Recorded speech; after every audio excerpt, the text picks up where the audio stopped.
This is an extra special episode. This man is shredded and jacked. He is natty. Yes, he's really natty. And he doesn't eat carbs. No carbs. And he gets shredded. He peaks for shows. He's written a book, which I encourage every one of you to buy. I've read it. It's fantastic. I learned a lot from it. Ladies and gentlemen, Keto Savage, Robert Sikes. What's up, brother? What's up, man? Thanks for having me. I'm excited to be here. Man, I've been really excited about this conversation because you've kind of opened a lot of people's eyes to kind of keto and bodybuilding, right? Like you have Dr. Sean Baker, who introduced the world to carnivore, right? You have Marc Bell did his thing, kind of going into, utilizing the war on carbs and how that can help people lose weight. And then he reintegrates carbs in his diet. He uses it more cyclically to hit stick points, this and that.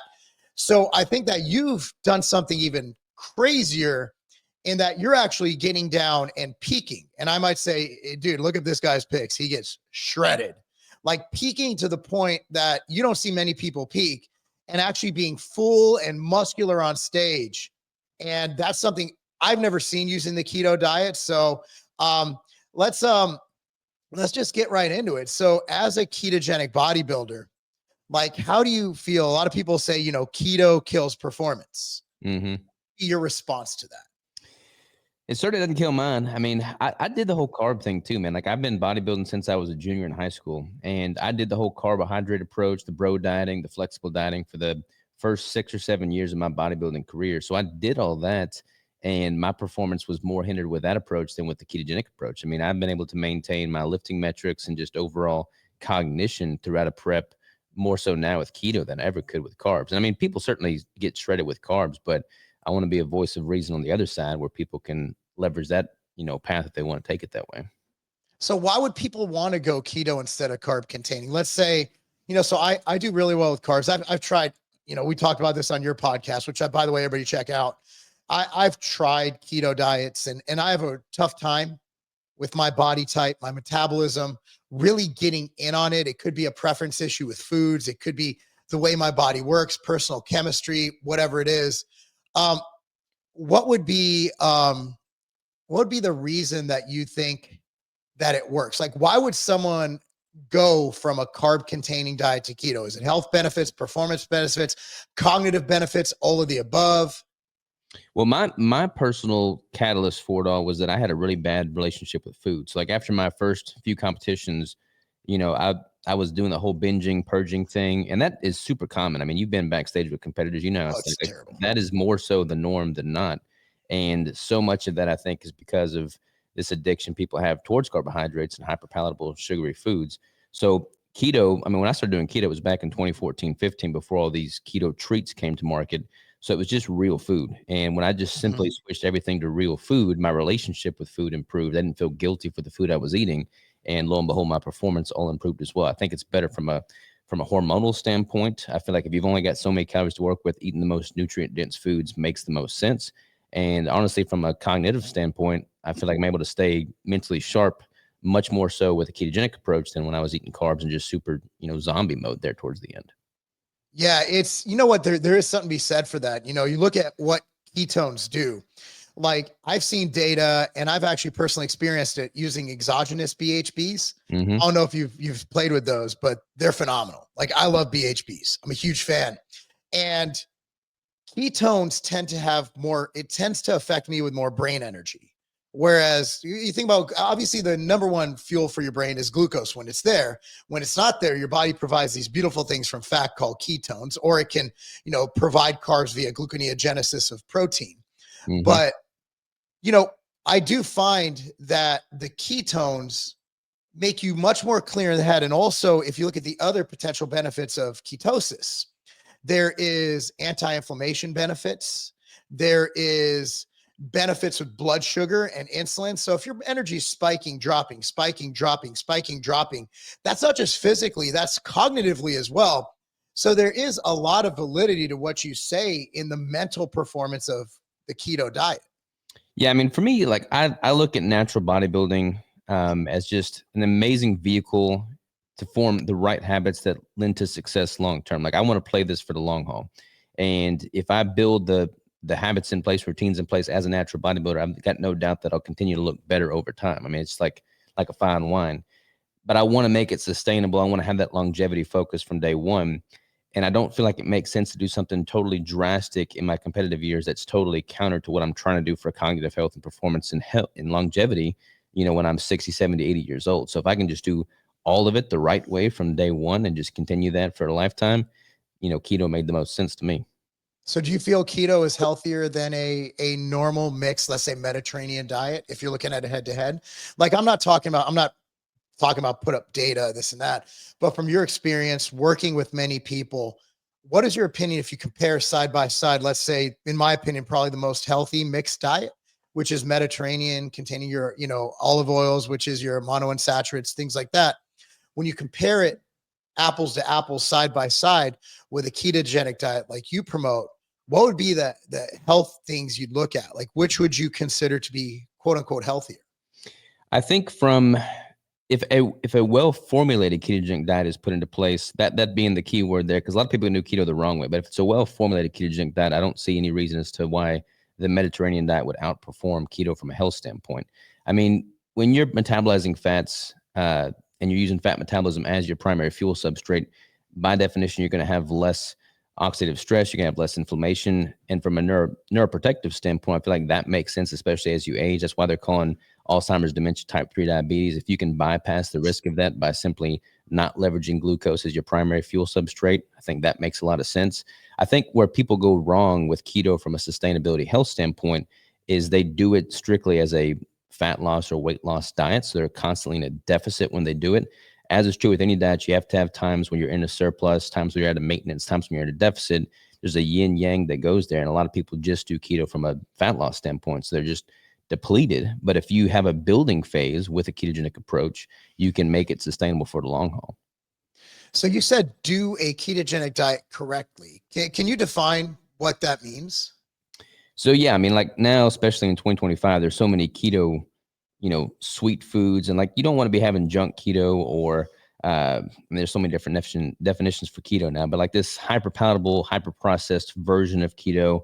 I mean, keto is not simply bacon and cheese all the time. Like there was that one terribly designed study about that guy that had the yellow hands, but then you were reading the description and he was like eating nothing but 3 pounds of butter and cheese and a little bit of beef. Like I don't recommend that as the version of keto. He had like 3 pounds of cheese a day or something absurd like that. I don't think I can physically put down 3 pounds of cheese. I think I'd rather be waterboarded than put down 3 pounds of cheese. That's a lot of cheese. That's a lot of cheese. Like if you're not lactose intolerant, you will be. Yeah. For 3 pounds of cheese. Yeah. I mean, you got to and I like keto totally beyond the performance and the longevity health aspect of it. Like I like being connected with my food. Like I hunt, I raise a lot of my own animals. And if I'm trying to target primarily fats and proteins from good quality sources, like keto makes the most sense. Like I can know where my food comes from. I can help support my local ranchers. I mean, I can just do it right. And if you do that, you're eating the whole animal, you're getting that comprehensive micronutrient spectrum. There's no holes, there's no voids. Do you think there's a difference? Now, I just went and bought a whole grass-fed. I live in Tennessee, man. I'm very blessed in where I can obtain my food because we have so many farms. It's such a great area. Do you think there's a huge difference between grass-fed and grain-fed beef and you make an effort to get one or the other? There's not that much of a difference from like an amino acid profile or an omega-3 to 6 profile. I mean, the beauty of cows is that they're ruminants, so they upregulate the nutrition. So like it's more important when you're working with a monogastric animal like pork or chicken. Cows upregulate everything. So and cows are primarily all grass fed for the first 80% of their life. Then they're just finished on either grain or grass. But for me, like I don't want to put my dollars towards the factory feedlot beef system. I would rather put my money towards local ranchers who are doing it the right way, and they're typically grass finishing over a longer period of time. So I'll personally opt for that when available, but don't get stuck in the weeds about if you can only get grain finished, that's fine too. I like the taste of grass-fed. It just has more of a earthy. Is that a good word for it? Like you can almost, if you just flavor your beef with salt, you can tell a huge difference. And again, it's a local ranch. I'm supporting local, and there are some environmental impact in the commercial production of meat. So again, you're looking at sustainable farming, you're looking at local business. That's why I like it. And honestly, if you buy from a good rancher, the price isn't that different. In fact, it might be less in some cases than buying meat at the grocery store, because you're cutting out the middleman. It's going straight to the cow. I just bought a whole cow for my whole crew and family, and I think I paid, it was like $5.50 or something a pound hanging weight. So once all the meat cuts were down, it was like $11.99 a pound or something like that. But it was for all grass-fed, grass-finished, properly raised, regeneratively raised beef. I mean, like that, I'll happily pay that price. And when you think about it, like a well-marbled, grain-finished cow is not a healthy cow. Like when you're looking at all the intramuscular fat, that's not really what you want as a human. So why does it make sense that that's what you would want as your consumption, you know? Yeah, I mean, the ribeye was lean. Like other than the fat around the outside, there was no marbling in the ribeye. It was wild because I hate marbled steak. I hate it. I can't eat it. Yeah. I'm a sirloin guy. Like if I have a choice, even if say it's the same price, because ribeye is usually more expensive, I'm always choosing the sirloin because I just like lean meat. It's just, I don't have that taste. I know a lot of people, I like marbly steak. I'm like, yeah, that's nasty. Do you hunt at all? What's up? Do you hunt at all? No, I don't. I hunt when I go to the grocery store. Yeah. I hunt with my credit card. I'm not, dude, I grew up in apartments in LA, and I have a lot of buddies who are, you know, they hunt deer and they do all that. They're trying to get me out. Now I will do it one day, but to this point, I have never been on a hunt before. Yeah, it's just, you know, the Bomars, Josh and Sarah, they've been like, hey man, come up and hunt. I'm like, yeah, they're hard. I don't know if I want to do my first hunt with them. Like they're going to Africa for like. Yeah, that'd be pretty hardcore first hunt. But yeah, you should totally hunt, man. Like if you like the leaner cuts, like venison and elk, I mean, it's like the deepest purplish red meat, no marbling at all. Like it's as lean as it comes. Oh, venison is amazing. It is so good. So nutritively, if I'm setting up a ketogenic diet, what would do you recommend the counting macros as we would do it if it fit your macros, measuring your food, or are you like when Sean Baker first started out was like just eat 2 16-ounce ribeyes a day and you're good? Yeah. I mean, what is your approach to setting up a keto diet? I know Sean's evolved since then. His approach has evolved, and as everybody's like, oh, he changed. No, he evolved. That's how it works. You do something, you do it over time. If you're not evolving, something's wrong with you. Like you're not following how you feel. You're not following science. Science is constantly changing. So if I'm setting up a keto diet, how do you approach it? Do calories matter? Because you got those guys like Dr. Jason Fung who are like, calories don't matter. I'm sorry, that was racist as hell. Calories, but that's how he kind of sounds to me. I mean, if it was a white guy, I'd talk like this, right? And like calories don't matter. What's your thoughts on that? It depends what the goal is. So like if you're trying to eat intuitively and not worry with tracking macros, I think doing a ketogenic diet makes a ton of sense because you're getting accurate hunger signaling cues. Your blood sugar is never dysregulated. You're not having excessive insulin secreted. I mean, if you're going to eat intuitively, eating primarily fats and proteins and some vegetation is a pretty safe way to go about it. But if you're trying to get dialed in and compete, like when I got down to 3.9% body fat for my shows, yeah, I was shredded, man. But like, I would not have been able to intuitively get that lean because that is beyond what is intuitive for the human body to do. Like I have to push it to the extreme. So in that context, I'm tracking everything. I'm following a, macro-based flexible dieting approach, or if it fits your macros approach, but with the carnivore keto diet as the foundation. So getting down to that level, what's your fat to protein percentage? Because I know, I've actually done videos in the past that the modern carb diets, I think I was commenting on Palumbo's diet. And my argument is that it's not a keto diet. It's a gluconeogenic diet because the fat's moderate. Yeah. And the protein is 1 gram to 1.5 grams per pound, depending on your weight. And people got really mad at me because they're like, no, I'm like, dude, I don't know. Like, what's your opinion on the fat to protein ratio? What is a ketogenic diet? What do you personally put it at, let's say, when you're in prep? So, I mean, you've got my book. I've got like 7 phases that I run through, and I'll start a competition prep at 80% of my calories coming from dietary fat. And I'll start at about my maintenance caloric intake. So at that point, I might be consuming 300 grams of fat, 150 grams of protein, but then each week my macros change slightly. And I'll have a period where I start increasing my protein while I'm simultaneously dropping my dietary fat to find my unique protein threshold. And that's going to be different for everybody. But people make the mistake of saying, okay, I'm going keto. I'll cut out the carbs. I'll have super high protein and moderate fat. But like, you're taking away your primary fuel substrate. If you're coming from a carbohydrate-based approach, you feel like shit when you go keto because you don't give yourself enough dietary fat. Your body doesn't yet know how to use its stored fat, and then you wind up deviating from the diet because you don't feel or perform well. So you got to replace that fuel with something. So dietary fat being high at the onset is always my go-to. Okay, well, so apparently we agree that and also, yeah, you are right. You will feel better with higher fat. And you have your beautiful brick, that your keto brick, that is a super high fat source. Cause I know people are wondering, how the hell do I get that split? Like 300 to 100, that's crazy work. Right. But the bottom line is he actually created something called the keto brick that actually is super high fat and will help you get down into that level and have a very high fat. I think we'll call it like a fat bomb. But it's a delicious source of fat. It's a treat. Yeah. And I never made that with the intent of selling it. Like, I made that when I started doing a prep with keto in 2017, there was nothing on the market at the time. So I made that out of my own necessity to just get that higher fat ratio at the onset.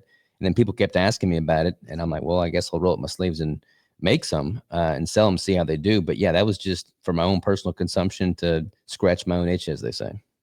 Hey, that's how I created the outright bar. My kids need a snack for between soccer tournament games. Yeah. Like, that's where the best inventions come from. Because if you're having a problem, the chances are other people are wondering too. Because I know the first question in the comments would have been, how do you get 300 to 100? Like, how do you do that? And you created a solution. So there you go. And I'm sure that's helped a lot of people who've just given up on keto because they just couldn't figure out how to get the fats. Do I drink oil? Do I eat butter? It's like, what do I do? And you're like, no, here's a brick. You know, it's easy. I mean, yeah, quality fat's not super convenient. I mean, like, you go to a gas station, you got all kinds of jerky options. You got all kinds of, like, eggs, hard-boiled eggs. You got all kinds of options for protein and carbs, but there's not really good ready-to-eat sources for a quality fat. You got all the seed oils and crappy fats. But yeah, I wanted to just streamline that process.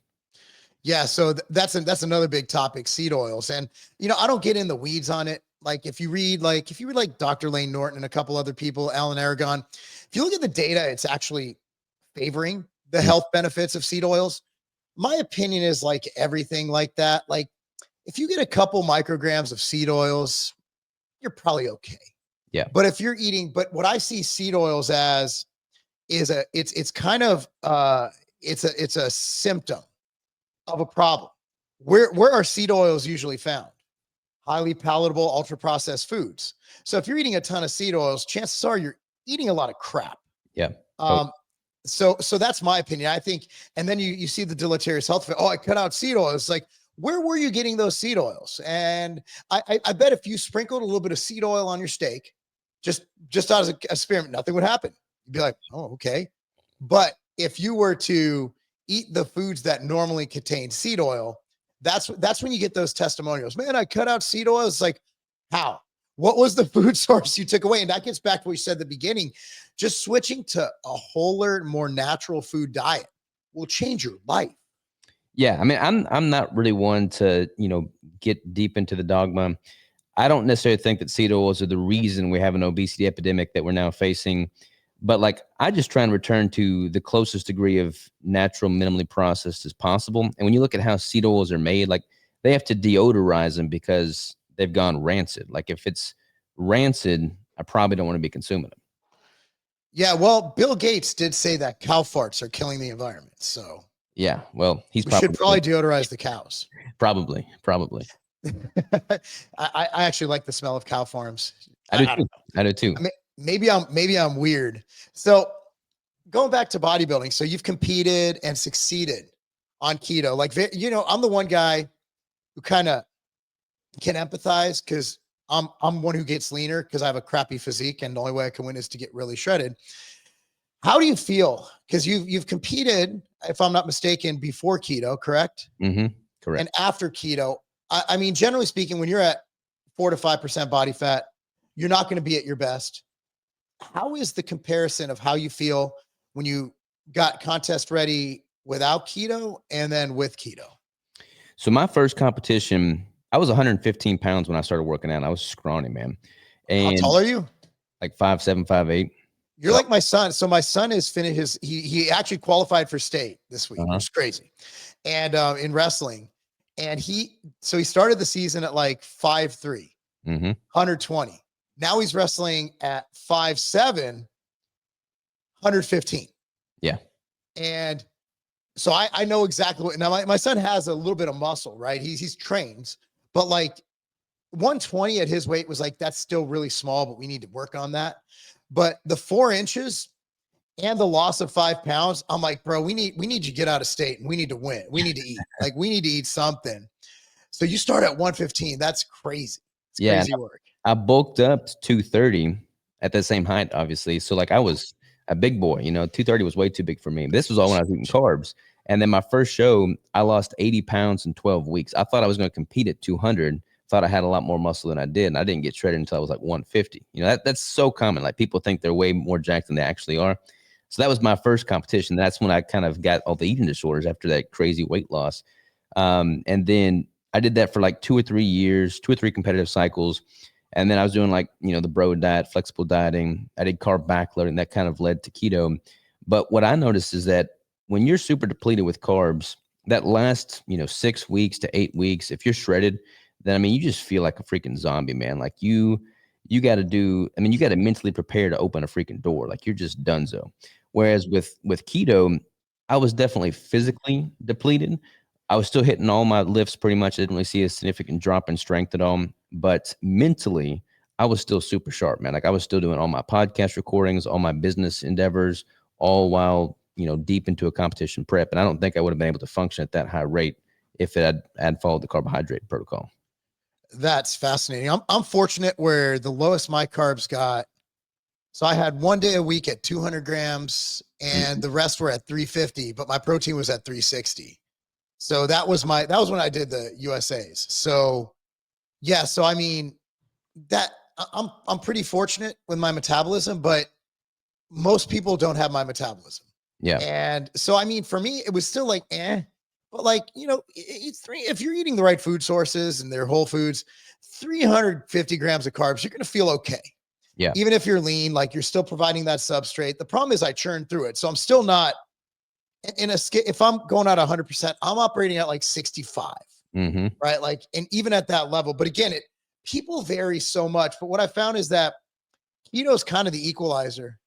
And I always say like the Ozempic thing, I got in trouble for this. So I'm not anti-Ozempic. I'm not, but I think Ozempic should be kind of like gastric bypass, where you try everything else first. Yeah. Right. And then you inject a GLP-1, because honestly, we don't know the long-term effects. There's so many class action suits popping up, but I do understand it has implications and it can help people. It's been used in diabetics at a much lower dose. So that's the problem. Dose is the poison, right? The dose is the poison.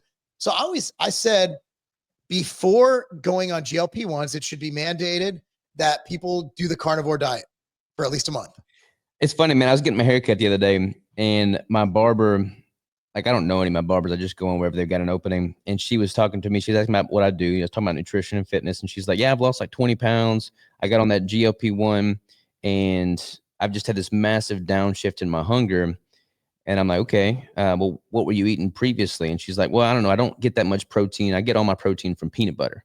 And I'm like, an incomplete protein source. Yeah. So it's like people don't know what they don't know. And they get on these drugs, downregulate their appetite.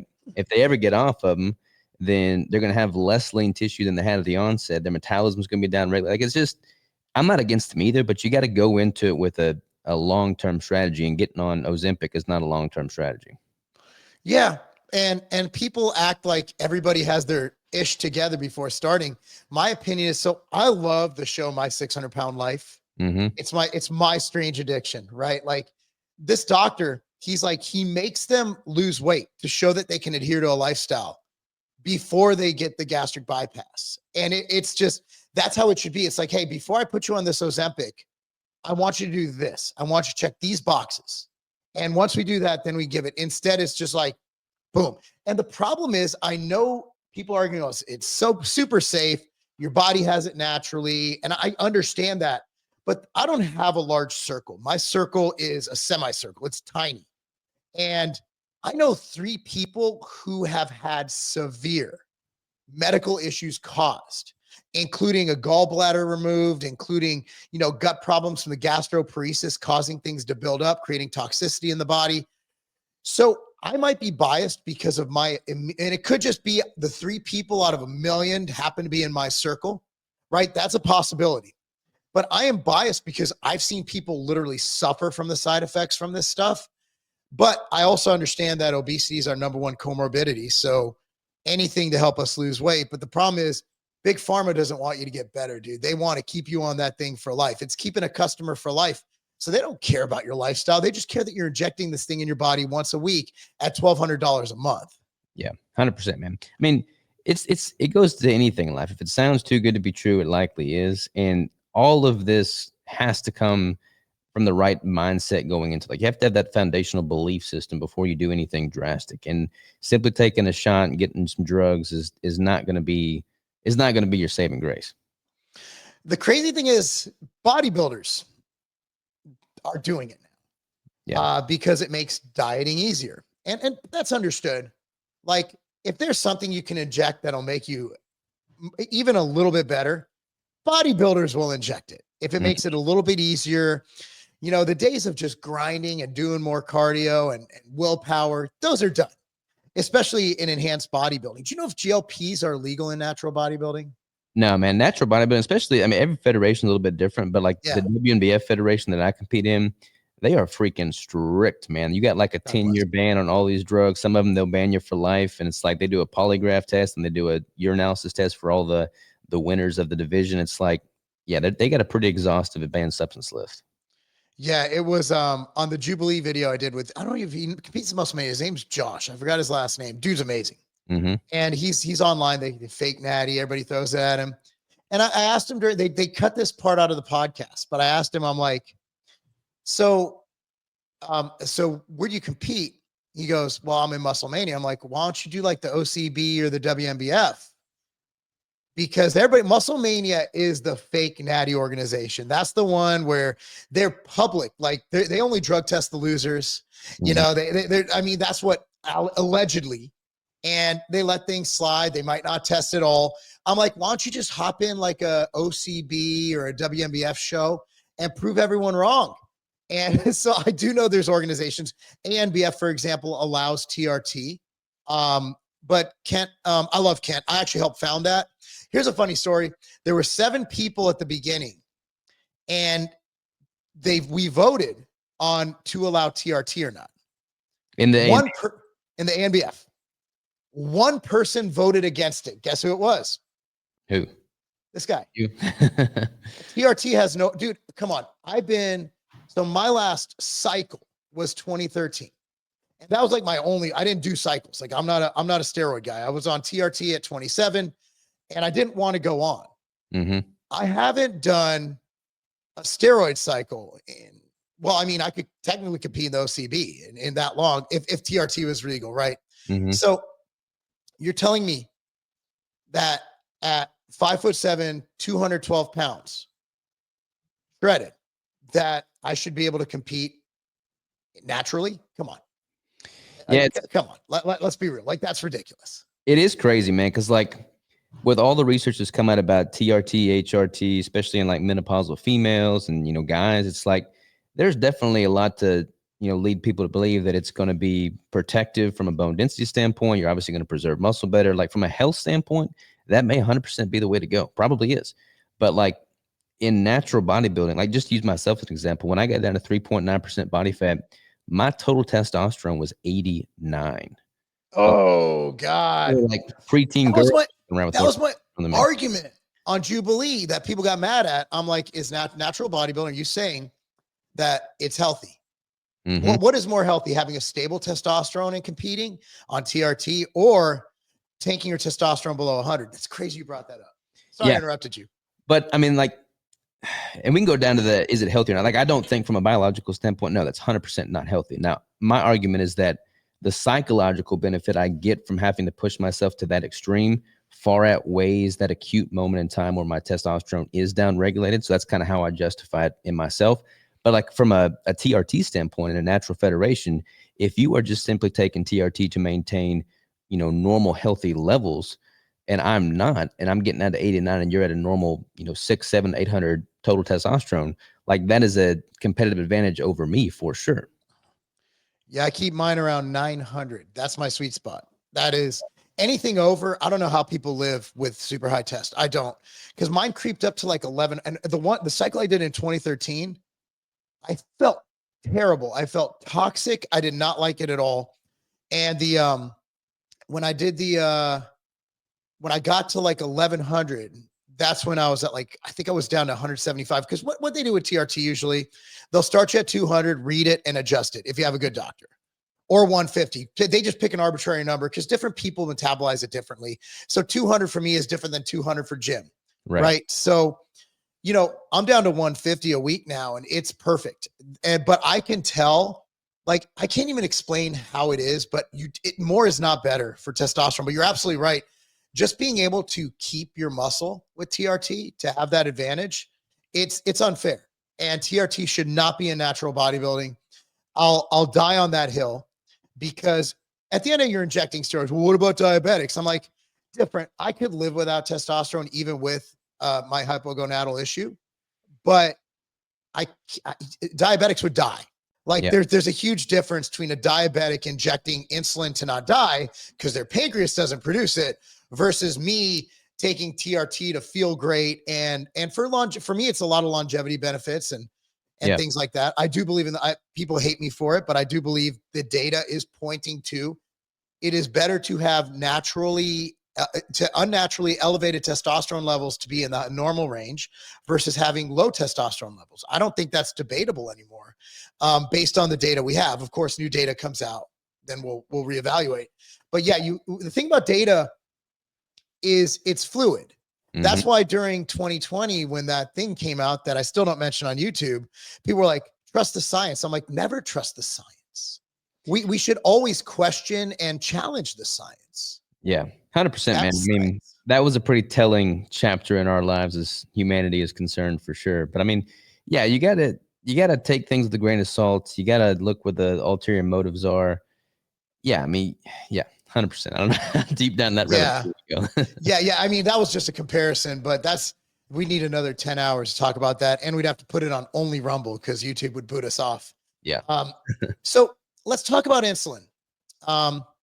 Insulin is known as the anabolic hormone.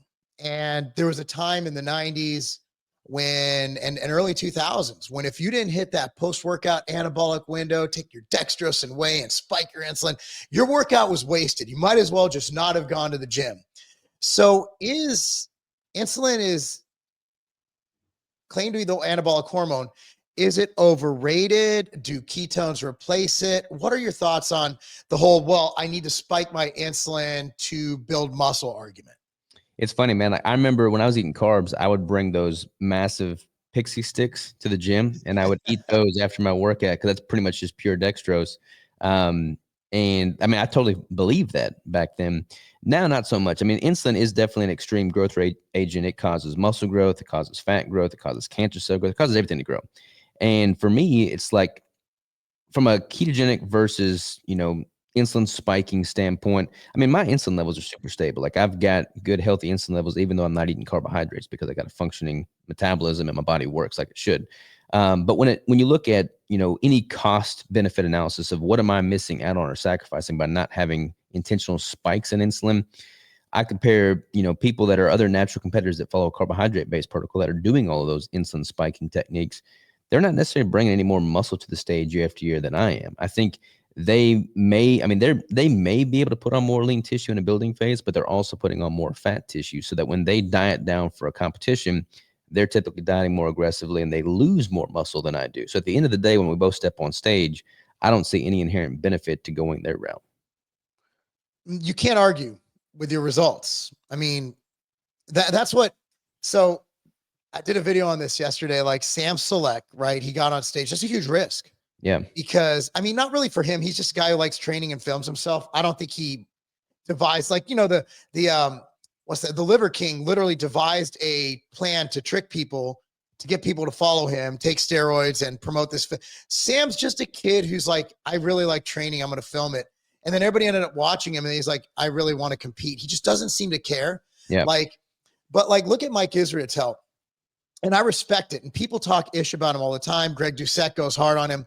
So Mike Israetel is the guy who critiques other people's stuff.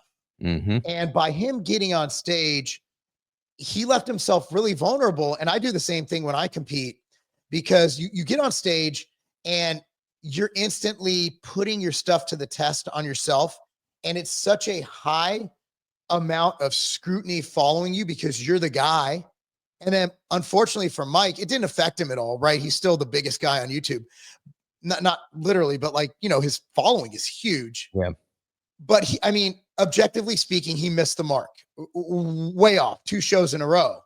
So that is a huge, huge risk when you take these. And so when you get ready for a show, do you feel this added pressure of, if I don't come in, man, my entire thing is ruined?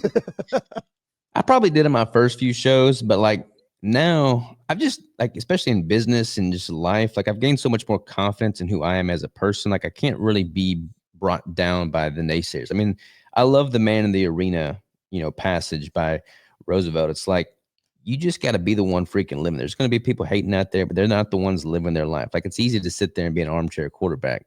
And for me, it's like, I'm never going to be the biggest guy on stage. Like that's not genetically gifted to me. Like I'm never going to be the biggest guy, but because of my work and discipline and, you know, dedication to it, I'm damn sure going to be the leanest guy.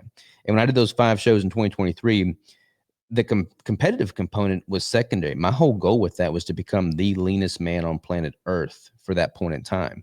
And being able to step on stage and compete and showcase that was just a byproduct of that primary goal. A lot of people put so much emphasis on competing. They put it on getting that pro card, but like getting a pro card isn't your identity. That's not your defining factor. It's everything else that goes into it. As Marc Lobliner, IFBB Pro, I agree with that. No, just kidding. So do you ever refeed? Do you ever carb up? Do you ever eat carbs at all? I haven't had a carbohydrate-based meal in probably 10, going on 11 years now. Like I'll have trace carbs from, you know, just the things that I eat.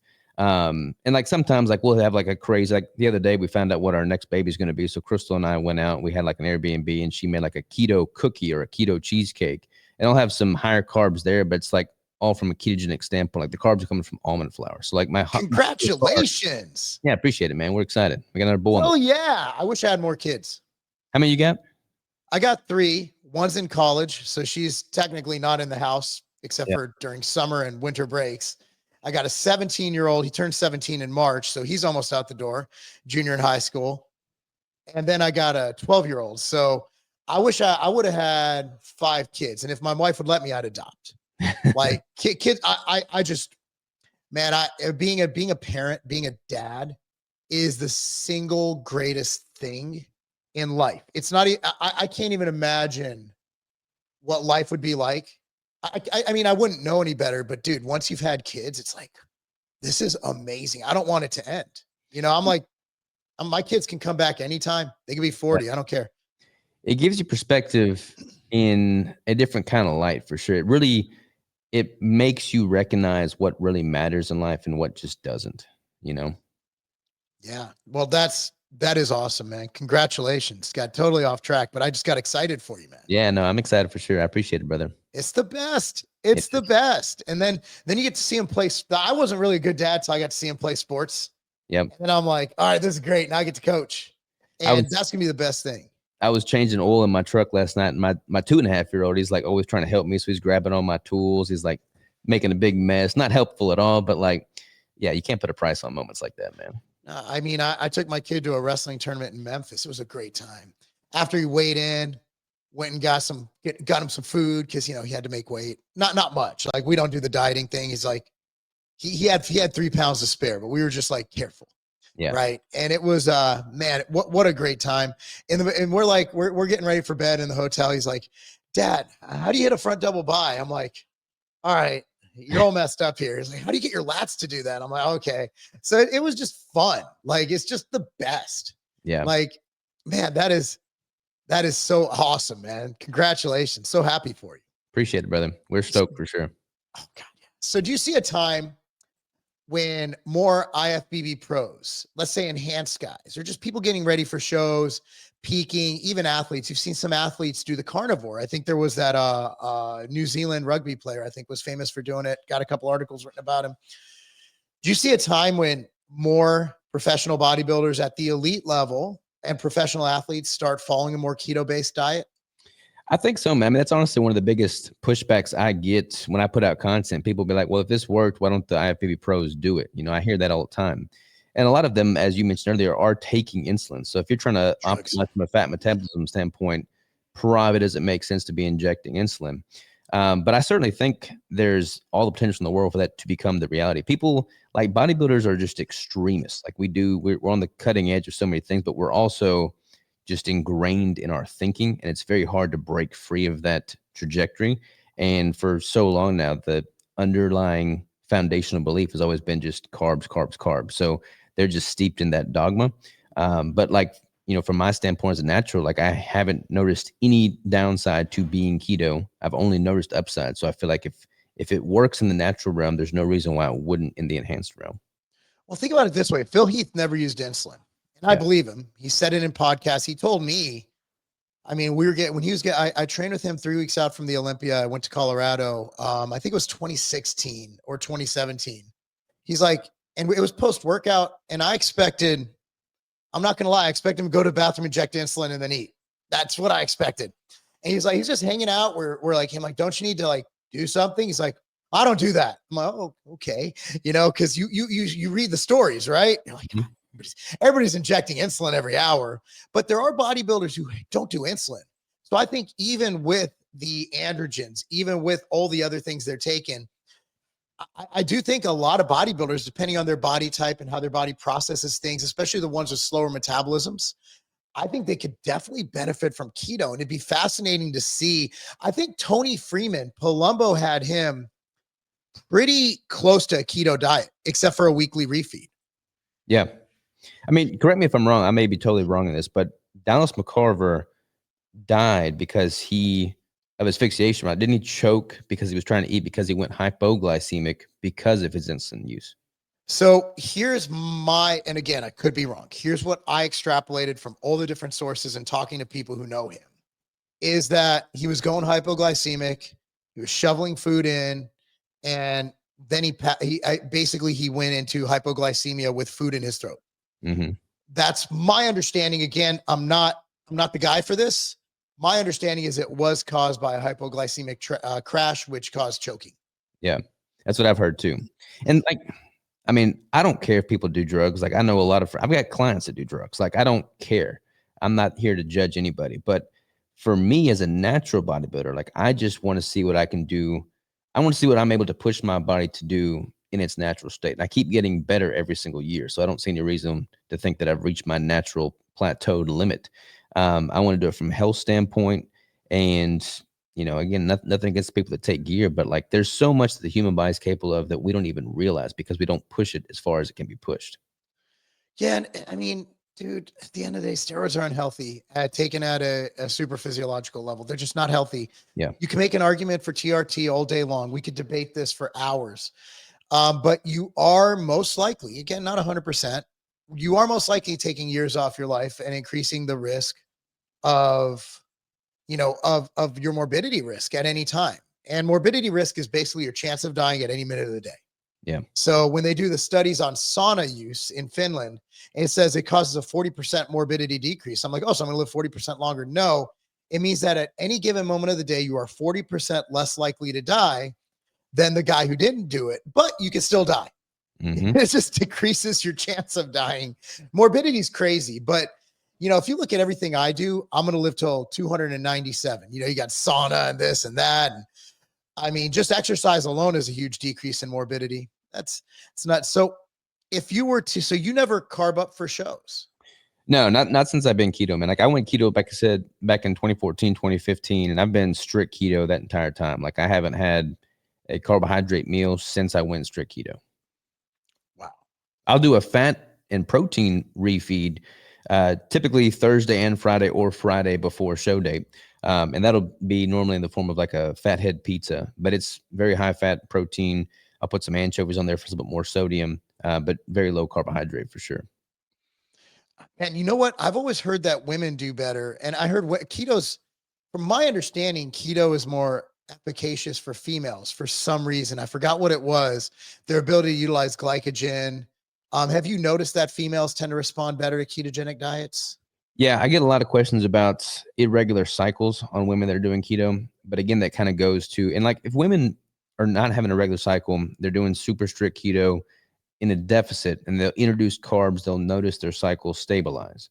But it's not necessarily because of the carbs. Like that may be a band-aid fix that puts them into a parasympathetic state that allows their cycle to normalize. But if they just simply ate keto at a higher intake, more fats and proteins, more calories overall, that would also put them in that relaxed state and they would be able to regulate their cycle. So many women do it at just this extreme deficit. I mean, 1,100 calories as your default is not healthy no matter what diet you're following. But so many women are doing keto in this really depleted state, and that's why they're having hormonal issues, not because they're doing keto. Yeah, I mean, it comes down to what is it called? REDS, which is a form of anorexia. We're not naturally anorexic, but you're burning more calories. Like there are reports of like college soccer players, females, who are eating 3,000 calories a day and have REDS. Yeah. Have amenorrhea and all the symptoms of anorexia. It's wild because it comes down to caloric balance, whether you're starving yourself with no activity or starving yourself with, you look at a collegiate athlete, they're training 3-4 hours a day and they might be eating, but it's wild. I mean, if you get into all the physiological things of it, and you know, my daughter actually had that. I'm like, what do you mean she eats? They're like, no, it's because she's burning so much during her training. I'm like, oh, so what do we do? They're like, feed her. I'm like, okay.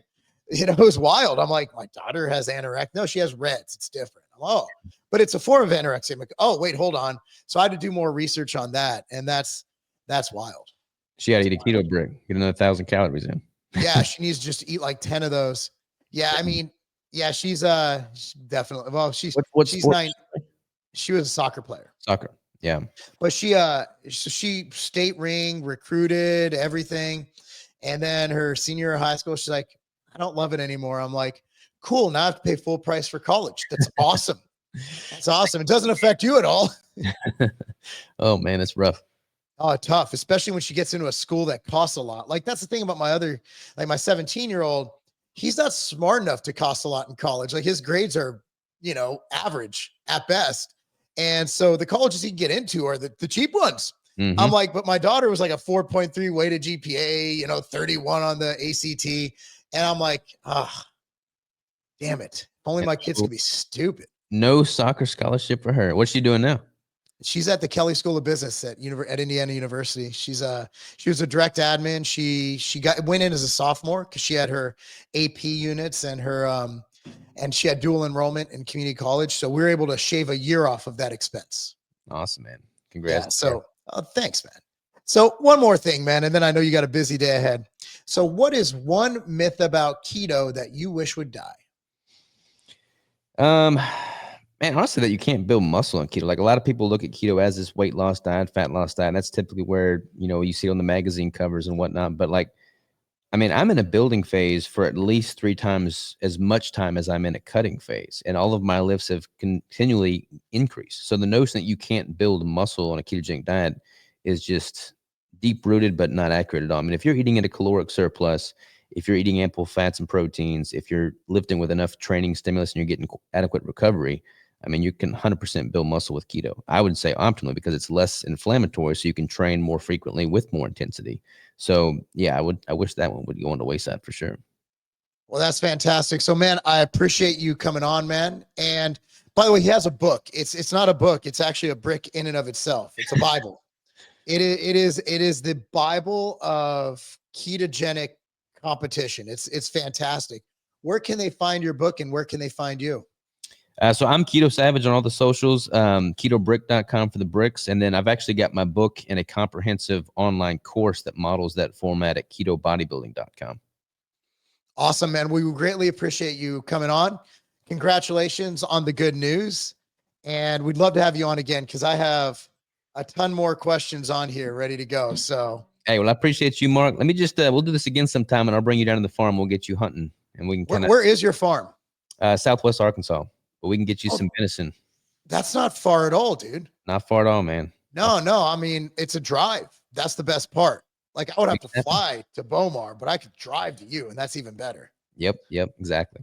All right, brother. Well, I appreciate you. Have a great rest of your day. And yep, we will see you guys next time. See you, man.